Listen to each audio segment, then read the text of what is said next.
কবি অভিক মণ্ডলের লেখা স্বাধীনতা। দেশের জন্য দিয়েছে প্রাণ হাজার সন্তান, ব্যর্থ হয়নি তাদের আশা, তাদের বলিদান। গর্ব করে বলছি মোরা, আমরা তো স্বাধীন।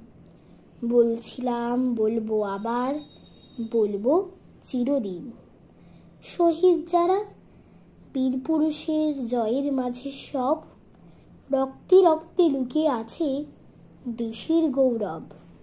স্মরণ করি সেই শহীদ আর বিদ্রোহীদের আজ, যাদের জন্য কাঁদছে ভারত, কাঁপছে ব্রিটিশ রাজ। এদেশ আমার মুক্ত এখন, মুক্তির স্বাদ পায়। সবাই মিলে করব এদেশ, চলুন হাত মেলাই।